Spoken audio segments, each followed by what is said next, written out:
mugenze kyamuse butagala ndongo ekirale kyamutudde kwesiba nnyo ku bantu bamise senti alo jeno nsimbudde alo ne bajali tutegedde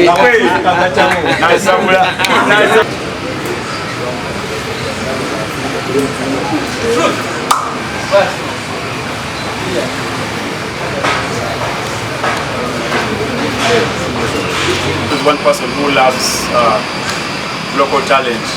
Yanja butwa tukola show ya feye mbalala nsaba ofuniro ku bayimbi n'abasatu bana DJ ne MC on top of line up jaine yo kuve Kampala ina line up ya fuwa ne mbalala muri ba DJs ne ba MCs yebo luwage na making sure he gets part of the local talent to support and motivate our local talent. So we have DJs on the lineup. Abagenda kubanga bazanya unakubancha kesi dino uliwano wa mukaka.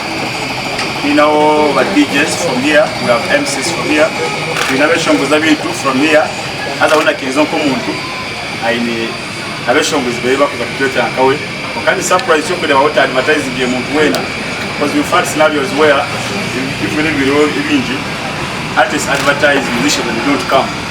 So that is not Kenzo. That's why Kenzo, you're seeing him alone on the poster.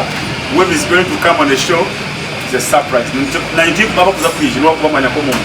Mbeni mbubuza komu tukamuga bato. Donzi bila kuno ngamba bana abadja. Nangamba nao kina bala baka surprise. So, then the chilala, ndagala press conference, basically ebede ku show ya feyencha. Wale uze bila about Eddy Kenzo. Maybe later, not now.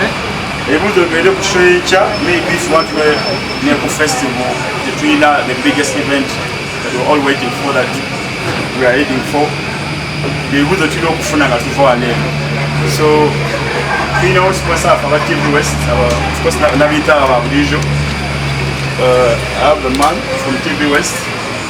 Then also have a discount at where Ninga. Oh, look where wait a go on. What do you have for discount? So, to our Uganda for to be able to get the venue there. Okubanga tu respect kwa mwendo kwa amani. There is no event I've been on that was tajiriko kayawan. From Renji to anyone who has been supporting Zenyo. Shabata kuuliza kuuza event ya nature kare. Maybe to our strategy and to arengamukache. Kuuza ebya festival in Kampala. The Eddy Kenzo Festival. Today, let's talk about the event that is happening tomorrow in Mbara University. From day one, all these programs. Such a very big instrument. Neighbors are truth and the basobola okubawo kubera ku press conference eno ekikakatiriza ddala nti bagenda kubeera ku show ate tukola omulimu mulungi olunaku olw'enkya. Nebaza aba media mwenna abazze mbasiima nnyo. Nebaza discount hardware okubanga batuwadde opportunity okubanga tukolera no press conference ate ne batuwa ebirungi ebirala bingi nnyo nga kakyekye bwabannyonnyodde. Nasinagenda nnyo wali of course nze mukimanyi. I've been here for some good time. I've done a lot of songs since 29 up to now. We've been making hits and then kama naija natuyamba ne to making a lot of things to going viral in different countries. We made our country proud and I think there's a lot of hits. A lot of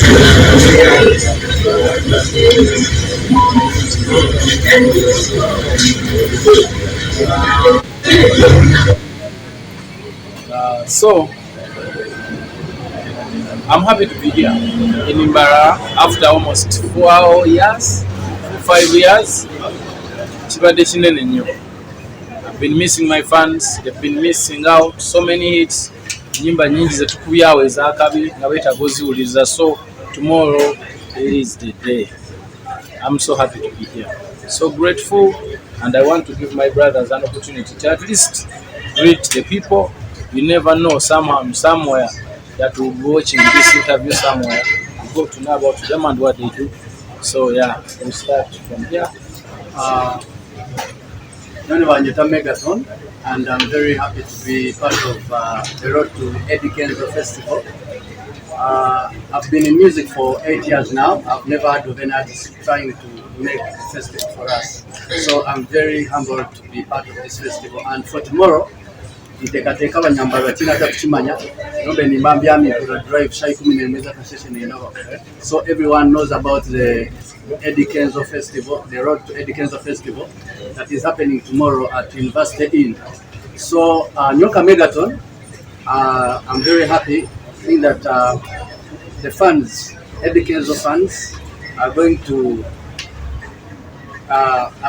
Eddy Kenzo baza kufuna chance yo kureba Truth, Megaton and other Western artists on the same stage with Eddy Kenzo.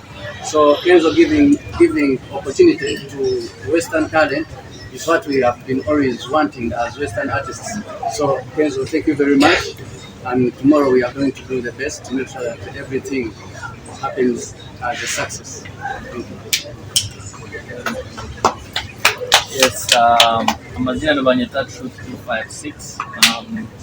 First of all, mbanza kusima Kenzo na management mpereza omugisha okukora nabo coming this Saturday. I've been a friend to Kenzo for quite some time. He has supported me in very different ways, and it was way something promising, because I'm so grateful and glad to be part of the history that's going to be made. That's the festival. But first of all,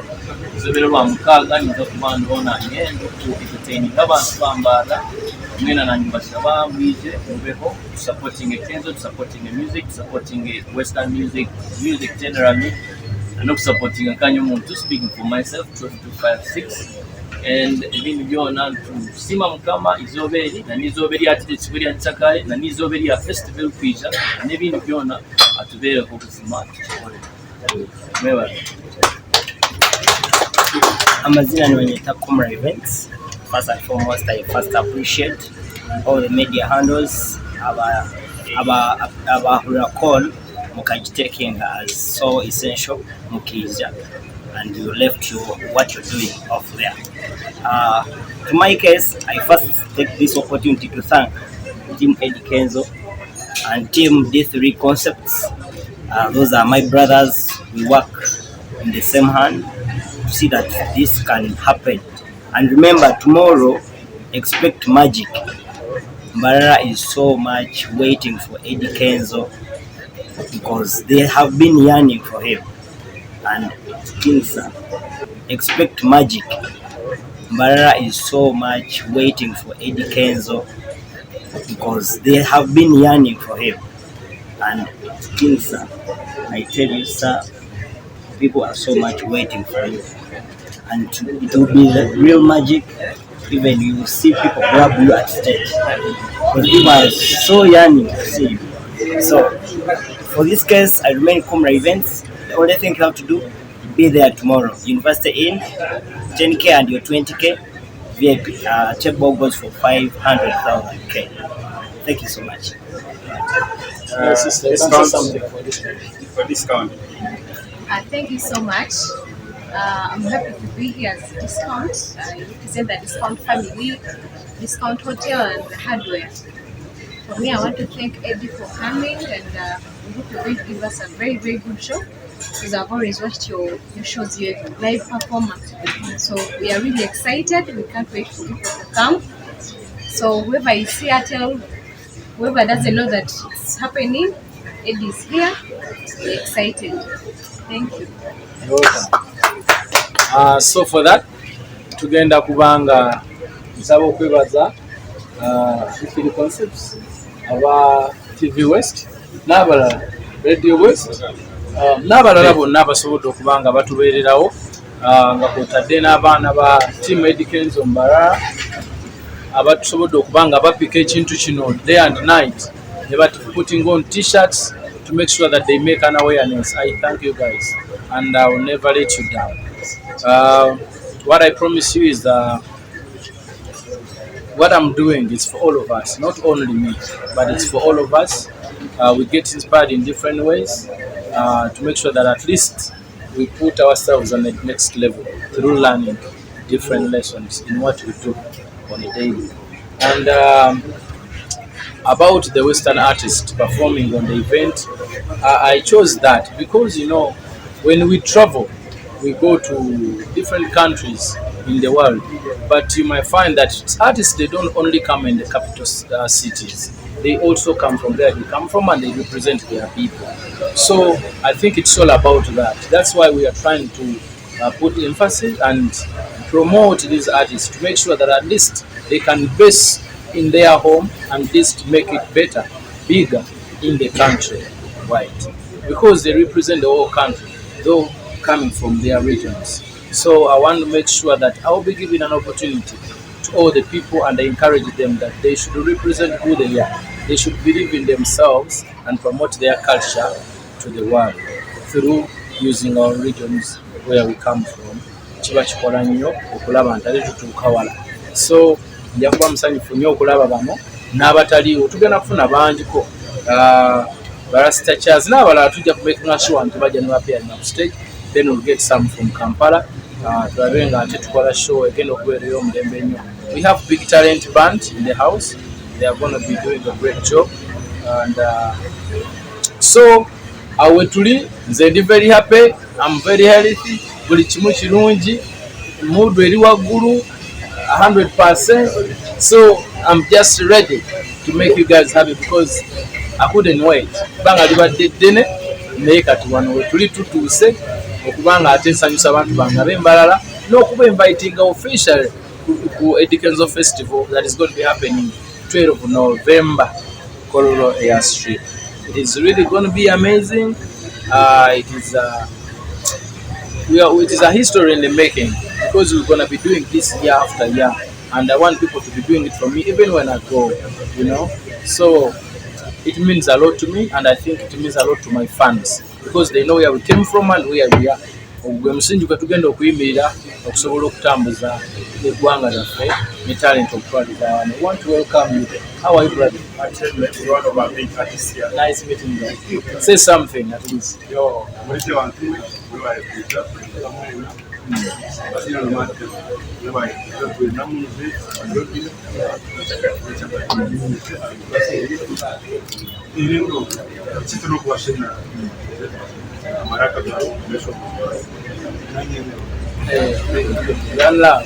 One love. So I want to handle back at the microphone to my brother Kacheche and welcome the questions. If you have a question that is not about the sponsor tomorrow, me, I'm okay. You can ask anything, no problem. It's okay. We'll give them opportunity. No problem. No problem. But first thing is, I'm on the Eddy Kenzo about so tomorrow we're expecting a biggest performance from Eddy Kenzo. Can I share a content to about Eddy about content posting next week? Immediately, I wanted to posting it to about basically why we're doing this press conference is to remind our people that the event is tomorrow. So I'm posting content I'm posting next week event here will content here is sharing videos is to storm the social media, making sure the world knows Eddy Kenzo is going to be in Barara. And of course in November we'll call airspeed. So right about now that particular goes on. Let me start with you, Jerome. What you're going to do when you're going to ask Gamba Media Kora Ninga Brand Kora so we can get to know where you come from. Yeah, sure. Thanks so much, Eddy Kenzo. I'm Girls from Girls Media, and it's a YouTube channel. So my question is, you've been having this road Eddy Kenzo, I think for almost 9 months now, from Uwelo to Chibunga, Nasese, and everywhere. So why save Mbara for the last? Anything special about Mbara that you want to share with us? Yeah, man. You know who loves last loves the best. Wow, that's a good one. Yeah, that's why we are here because you know I treasure Mbara. Mbarara is a big city. I think Mbarara is like second to Kampala, and there's a lot of vibe here. Mbarara has supported me from when I was beginning. We always came here and did shows from very small venues to where we are right now. So, honestly speaking, I think this is the right time. Let me have here. Okay. Banyeta area sectors and TV West. Ondo wagamba tanavura wagamba mu kwedebeka nsabya magara bukuba tumangu habachindo wagamba tanavura wagamba mu kwedebeka nsabya magara bukuba tumangu habachindo bukuba mbora beja zezote okora fans ba kuba patu wiruke still na neperi na demiri ta tomora event. Yeah. Thank you so much. Health wise, we've been facing these challenges from way back, I think, for the last 20 years. It is all about taking care of yourself, being so careful. You wash your hands, you make sure that you're clean. So, omuti enanga muyonjo yefako, they'll always survive because we have been here, you know. So I encourage everyone to be so clean. I don't know ambulance tomorrow. People to be that quality all the time. We are exposed and we are here at least. Yeah. Security. Security. It's what again security truly guru. Twayogedde n'abakulu era be batuwadde clearance okola ekivulu kino batuwadde security y'amaanyi egenda kubeera awo. Tewali kizibu kyonna kisobola kubeera. Tujja kubeera ku police, counter terrorism, army, byonna kigenda kubeera awo nga kyamaanyi. So let me have from you. Thank you so much. I'm DJ Nelson. I'm working with UBC Western Uganda. I have a YouTube channel called Muchiga TV. Tukwaniriza mu Mbarara. Olugendo lwa Eddy Kenzo, the Road to Eddy Kenzo Festival. Omunyengana akumanya lwaki basaze ugamba nti olugendo lwa Eddy Kenzo kigendererwa ki kiyamba kitya omuntu wa wansi. Then ekyokubiri, olugendo lwa Eddy Kenzo ososanga ebizibu bingi challenges bakubako mukyala n'abatwala naye era n'osanga oli strong ebigambo byali bingi nnyo n'ebirala bikyajja naye munyengana yakumanya Eddy Kenzo kino kitakikola atya okuseera ng'ali mu system kitakikuba ate ng'akyali kumulamu experience gyoyiseemu nakutukooliza abayimbi abakyali omulamwa gw'okukola Road to Eddy Kenzo Festival, it is because I wanted to make an awareness, you know, okubuulira abantu what is Eddy Kenzo Festival is all about. Eddy Kenzo Festival, first and foremost, it's not about me. It's me and my fellow Ugandans. Wherever we go, we create jobs. You know, abatunda t-shirt, abagenda okutunda ebyokunywa, abakuba zi drive, abakola ebintu ebyenjawulo bingi nnyo. Aba betuwadde obulango, betukoze eki, so we create jobs. Bwe tutambula mu town nnyingi nnyo, gye tukoma okutambula, gye tukoma okuliyetinga emirimu mu bantu baffe. Ekyokulala, we are trying to make sure that a festival egenda mu maaso emyaka mingi nnyo. At least ne bwemba siriiwo sente zivaamu basobola okuga nti kati Road to Eddy Kenzo Festival Mbarara bakaki ekyo baana mulala yenna baaliwo baalisobodde agikola, bayimbi ne bajja ne bayimba ne bakolectinga sente ne basitwala oba mu Mbarara hospital, bani basitwalawo abandi bazikolamu anything in Mbarara ne zisigalawo nga ziyambye abantu b'Embarara oba e Masaka oba wa kubanga it has to move. Naye bwe tugamba nti tugikoze Kampala wokka kiba kitegeeza era bajja kikola ngaawo wokka basobole ki bakiveeko.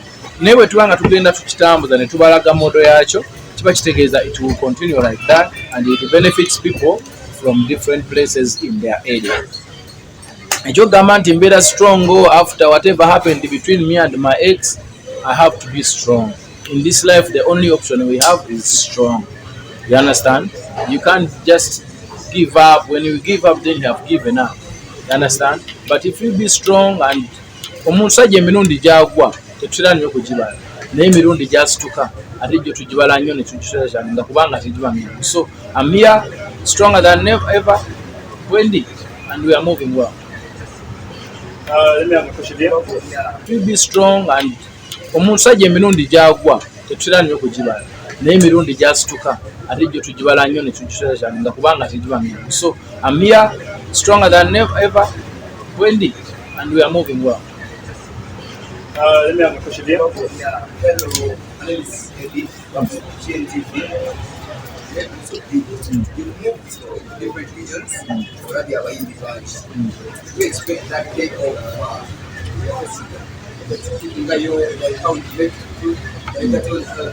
take one, this our artists representing Kampala. Yeah. Second question, sound the tower Nyama that comes to that day of events. Talk about that. Yeah, okay.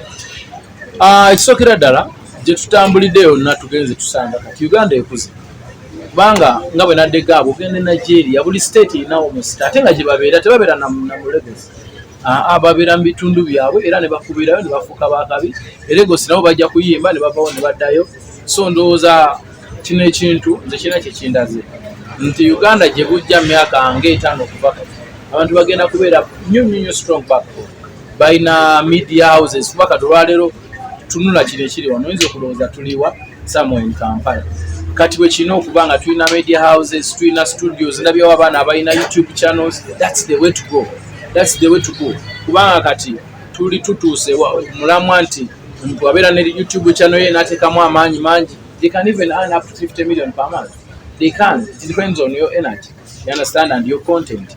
Kati kitegeeza n'abayimbi nze nzize mbalaba so kinkakatako lunaku luli okuba kuterawo awa nti abayimbi bagenda kuba tugambe nti abeeno basatu bana otegeera kubanga we starting in the morning and we are tugenda kumala in the morning so and we have almost like 3 stages bantu bamuvunga buvuzi from this stage to this one together, you understand, so kino tekigenda koma truth has been my brother from day one and I've given him some little support and I'm still going to do more, you know.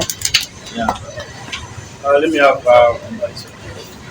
okay, webale nnyo mutabani wange badde kibuzo bakinsoose bakubuuza naye just kifaananyi kikyolaze kyoyakinjagala obuulire ku bayimbi bano abalala abajja kibasaanidde okuba omulimu bagutandika kubeeramu enkonge kubeeramu ebigambo kubeeramu okukuba enkokola naye gwe byonna obiseemu one you are the person atabadde nti obeera oyinza okuba nga olina patayo gyolina ku mutima but you don't show outside bagamba nti ate ono wakibiina gundi you are a neutral kiraga kyokubeera neutral in the industry of the music nga tolaze nti oli wakintu gundi oli wakintu gundi. Second message kigyoyinza okuwa abavubuka okubeewaza okuba ekibabaddewo nti kisobola ate okuleeta ekyongerako ne beesanga nga oluusi baliruzira n'okuba nti tebeeraganira. Nyanza sinaba kuddamu ekyo mbadde neerabidde ekya sound kuba kikulu nze ntambula ne sound eyange gye ntegera obulungi tetusobola kufairinga at any point because we haven't failed anywhere but tutatenga road to Eddy Kenzo festival tetunafairingamu wadde because we know what we are doing.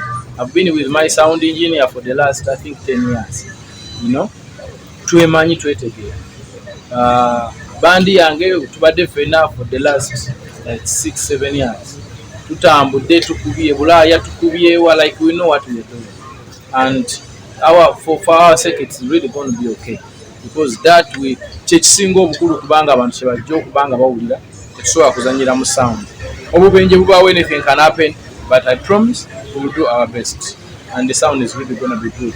Nga nze wa muzeeyi wange abuuza ekibuuzo kirungi omuntu akola atya okwekuumira ku top nga tafunye bizibu.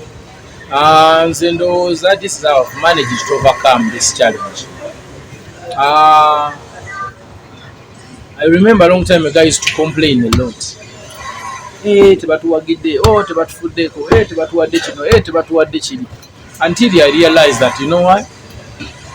People are people and they'll always be themselves. But it's all about you. Life starts with you and it ends with you. So it's all about you facing the challenges and be a soldier because you know where you're heading.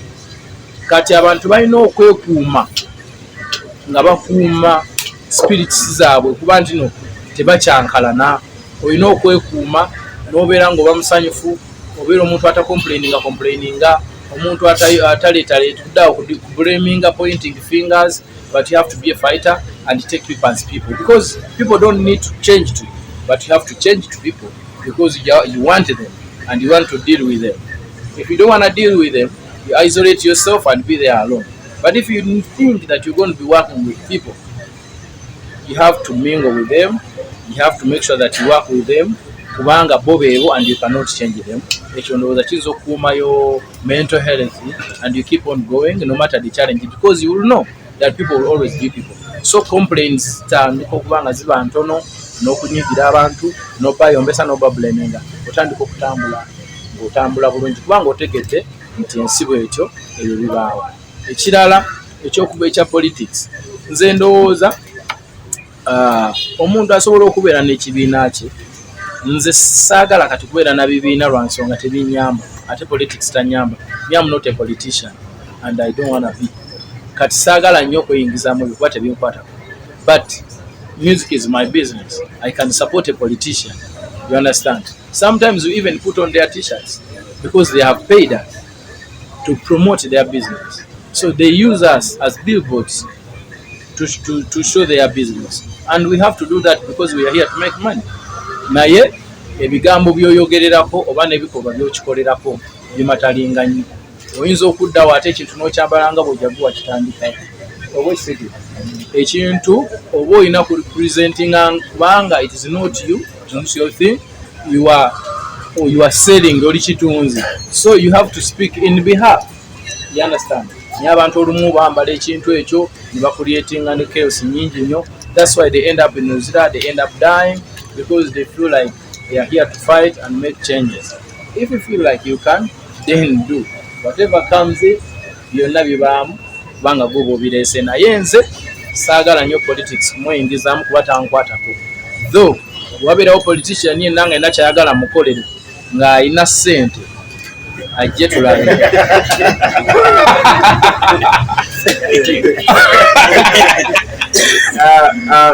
Ebuuzo ebiranga bina waliwo omuntu ayambuuziza asaze mukubona ambuuza balaba bodaboda ziriko Eddy Kenzo za Kenzo yazikola nazo bodaboda oba zaabo ng'abantu zaabo. So tunawo omwami ono bamwita Bosco, emmotoka ezo naku. Yes, I know Bosco is my man. Wow, that's good. So let's go here. Thank you. I'm Mr. Eva. Yes. I love correcting. Yes. Like you said, it has been long, 5 years. We want to know what went wrong, because we know you have support. So what went wrong, and why do you think it's the right time for you now? Like what went wrong to come late? Yes. Another one, like you said, we appreciate for you giving the opportunity to Western artists to perform on your event. But we have seen several scenarios whereby these country artists are being mistreated while they are performing on the stages. The case in point, we have a victim here, Mr. Fights, who was mistreated while he was performing on a certain show recently, and it was really bad. As a musician, a top musician in Uganda, what do you think that should be done in this industry to end such vices not happen again? Seeing such upcoming artists being mistreated that way, it's not really good. So what is it taking that? Yeah, honestly, there is nothing went wrong about. Listen to me, my brother. I'm answering you. There is nothing went wrong for me to come here last in Mbarara. No. It was in the program like that, because we laid this program in the beginning. You understand? We put on the calendar, and then we know that we'll be here, and then it ends up like that. So this is not a mistake at all. This is just the right time for here. This is what we planned. It was in our plan to be like this. You understand? Yeah. Another thing about the mistreatment of our regional artists, most of the times, too much of anything is bad. Too much of anything is bad. Most of the times, Because for me, I really believe in Douglas Lwanga, and he does what he does from a very good heart. He does this with a very pure heart. He doesn't have any bad intentions for anyone. Because Douglas has never abused any artist on air. He tries to always build the industry in a very good way. I guess I continue to encourage artists to become who they are. Even building an event to Mbarara, he puts in too much money to give a big platform to our artists. But whatever went wrong that day, for me, I think it's because he brought so many artists. There were many. And when people are many, anything can happen because too much of anything is bad. You know, what we need to do, and I think what Douglas should learn from this, jangu n'abayimbi nga batonoko nga quality. Kubanga bagaba matanga bagayemu amazzi ne bakuleetera ebijerikaani ebi tebikola. Bakuleetera kalita 10 nga kaliko. You'll enjoy yourself, you know. So baleete nga abayimbi batono so that buli muyimbi afune enough time. You understand truth? One chimanyi daga naye webeera y'obudde, whatever happened, you understand? I don't think yali na kumulyango atalinako, because I don't think the way he respects you that he can say truth mu jail. Yes, alinawo yeah mukama mulungi, but abayimbi boleeta abangi n'abantu bennyini bakuwa onaze Arsenal oyo oli mani oye omuliza bagire gudo nalekana nnyo. Give people time. Ogambe nti ngenda kuleta ayimbira abantu be bamukkirize nti azze oleeta omulala batono n'essebe ennungi eggwe mu budde. People have to go back home to work in time. Bantu baddeyo nga bali comfortable, kantu kabe nga kali quality. We just need to believe in quality. Kubanga bwe tunagamba mbu tuleeta line up because you want to impress the fans. Kimihiro bayimbi ankaaga. That is for shows that that is for Kinjiro because it starts in the morning and but Gumanyi otandika kiro oyina only 6 hours and you have 50 artists. Then you expect fights. Yeah, so I think that's how it was. And say sigenda kujja n'abayimbi lukunkumuli nnyo, ngenda kujja n'abo benda banga basobola okuyimbira mu budde ate abantu tubaleke era badeeka basobola okwebaka enkeera bakole emirimu gyabwe. Mr. Eddy Kenzo, Namakula Roger, 24/7. 24/7 is one of the best dance career. We present the new Wamuna, people came found our team, the company of Wamuna, and it's here to present the dance career. Hey, come and say something in this camera. We have many here. You can stand there and look in there. Stand there. Yeah, I'm called Rogers Gaines, 247 Dance Crew. From western part of Uganda. We're glad to have Eddy Kenzo in our town. One big thing that we love about him as dancers, on behalf of all dancers, Eddy Kenzo has always supported dancers around town. He's always supported our dancers in Uganda. So we don't take it for granted. Really appreciate it. Thank you so much. So, in chat, thank you so much. Yeah. So you've heard from the horse's mouth. Costumes is ready for tomorrow. Sure. You know what I mean? It's going to be bloody. Miss if you must. But otherwise, we are really going to have a very good experience on road to Eddy Kenzo Festival.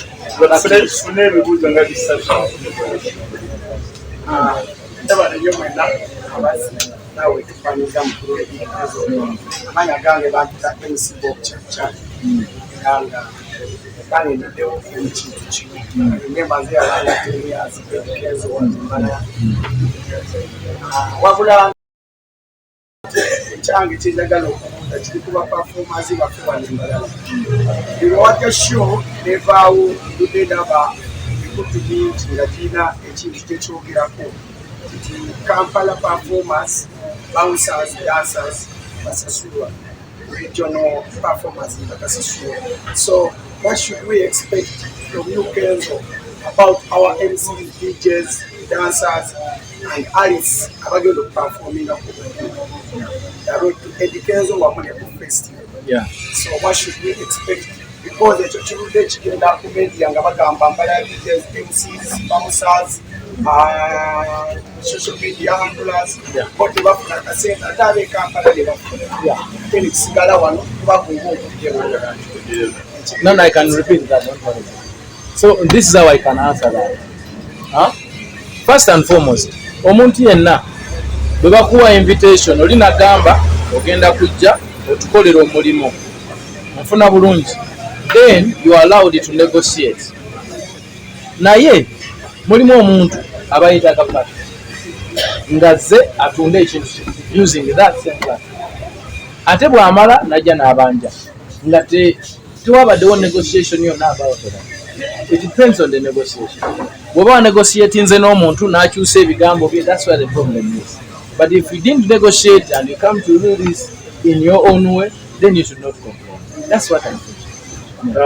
On top of what Kenzi Wanga and Ziapo, I can put Mchisha okutunga ebishongozi bache DJs and MCs.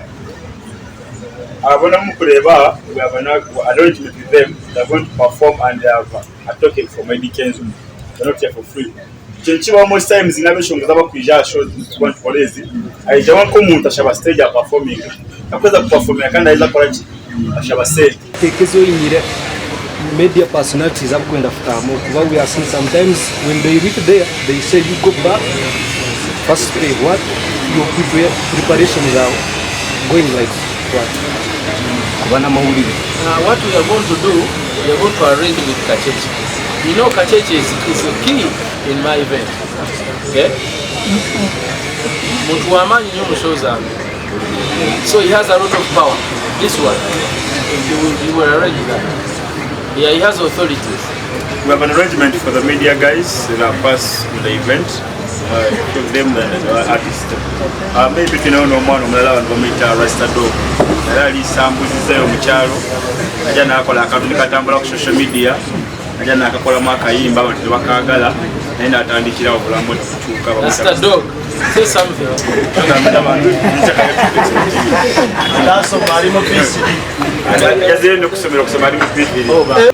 Kandi abiyatina arrangement yo nawe right now. Never show me the kind of Makumi you want to come and perform. Nini magambira mwije platform ero. Kwa kana sibuko kwenda perform ya kandi benda kushabachi. Says there are platform kandi keza enda kushabara say. But as I speak now we have over 7 entertainers from Barara. Being in a list that are going to be paid from Eddy Kenzo management. They are your contact people. They are going to be paid cash. Actually they are going to be paid even before performing. I've shown with over 7 Mulumba DJ, MCs, about dancers and I've from Eddy Kenzo management to pay them to perform. Not only performing. So agreement matters, my brother. Agreement.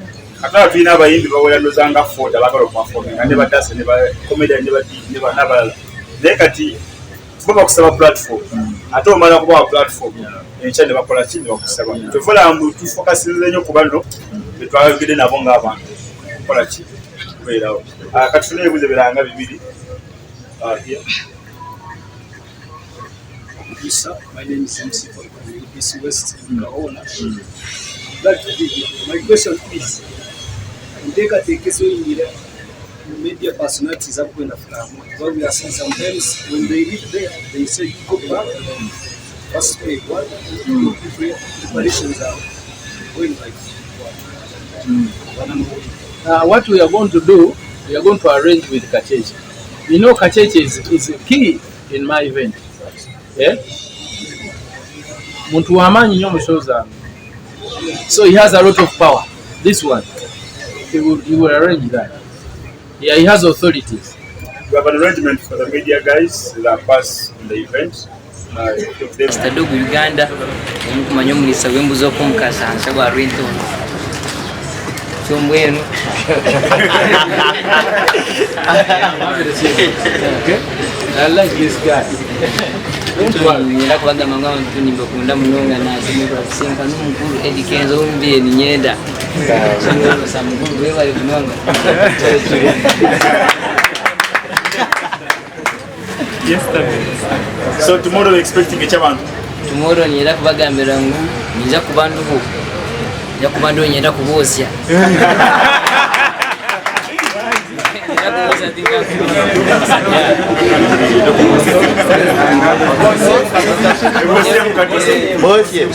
Ngobasidia ni mukunde byana, but you don't have money. Because you have money. Why? You don't work. I don't work. Haza sente no bunuzi. Chi no bunuzi. It is time to work. Yo, no time to party. Nesa zokora panda mukora nukuchiro kutara. Nimba hura numunga mbura ngunyowe ni disembuzi.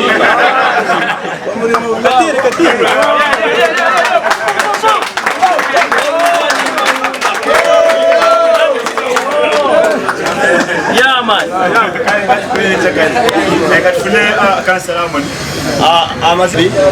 Eddy Kenzo byonna bikoze naye nze eno request mbadde nkusaba otuyambe otukolere kino kuba ndaba oli so much supportive.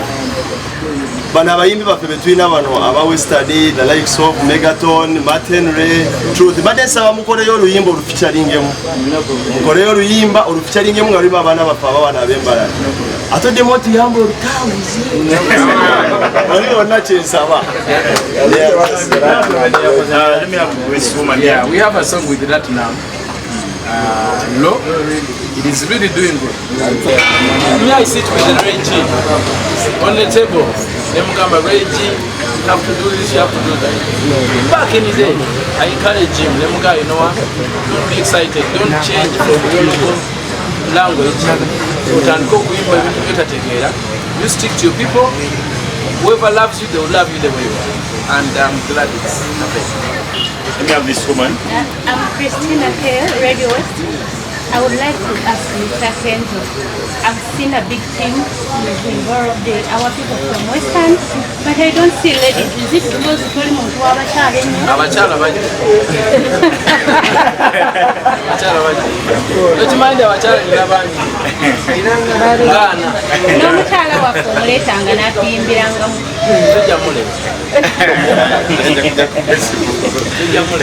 Ku festival kwali naye woba olinayo n'ebikyala ebyo musajja agambye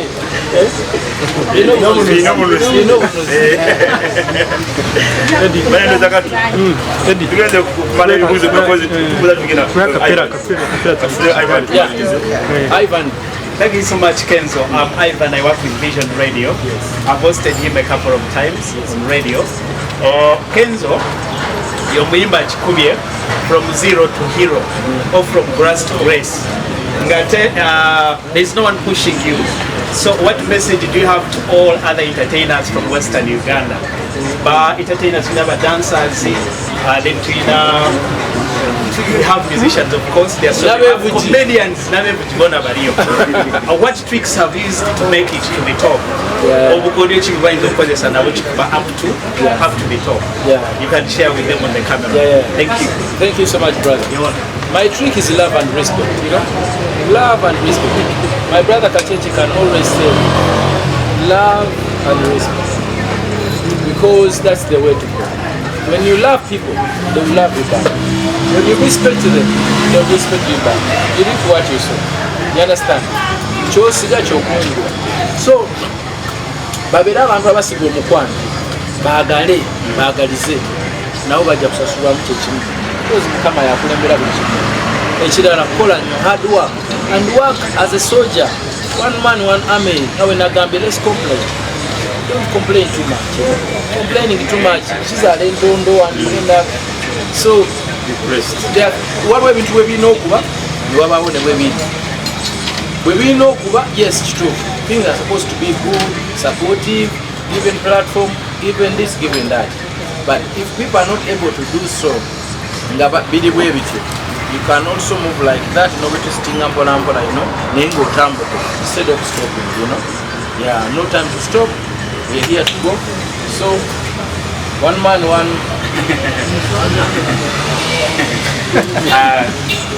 Listen, come. Listen is one of our good MCs, the new MC, and doing good. Everybody is on behalf of MC. So you can come talk. Okay, thank you so much. Kenzo Tashima I work with TV West, Radio West, and I think tomorrow we're going to have a blast as we are one of the sponsors.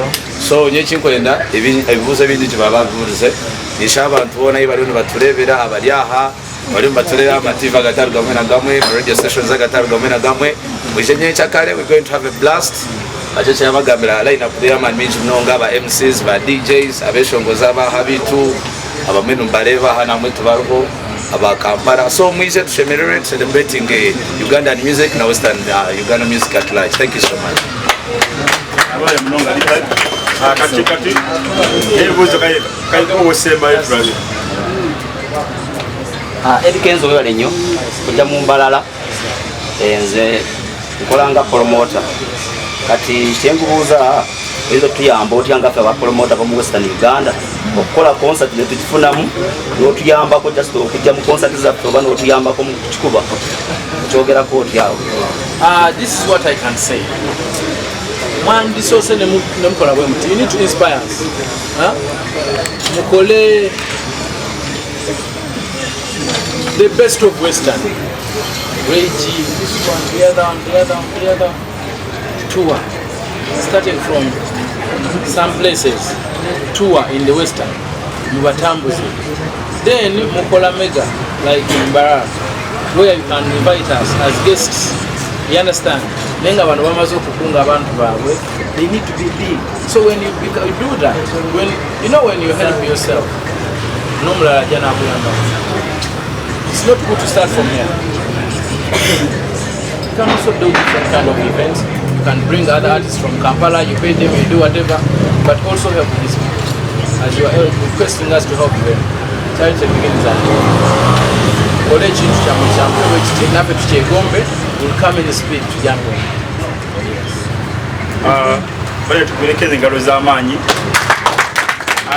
I think most of the things have been digested about the event tomorrow. First of all, Nakubanza Nasim, our sponsors from TV West, D3 Concepts, Discount Hardware and Hotel, and of course, I want to take this opportunity now to see my media zones here, from the TV, from the radio. You guys are the reason why our industry is growing. Because before we used not have such things. Press conference by what? Collaboration was me. I've worked with Kenzo many times. Just come to Temba Poster to take up, but things have changed because of this global change. We used not have influencers, we used not even to pay certain things, but things have changed. But I'm happy the way Mbayala is growing up every day. Shangabati to press conference in Cage, tell Kampala, and it's done by our own. Because most people are here, no one I think from Kampala. So let's education press conference. You can have content from him. This man, he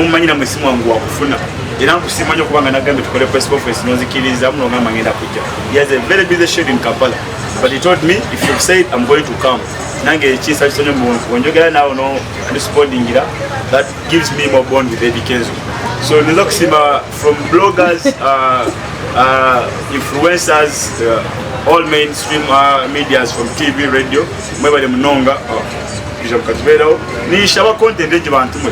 take it from here, posting it to sharing you, posting Mugenze chamuse butanga ndongo Chirale chamutute kwesi banyo kubana Kwamiseva misesenti alo Jeno simbude alo Never jari tudegede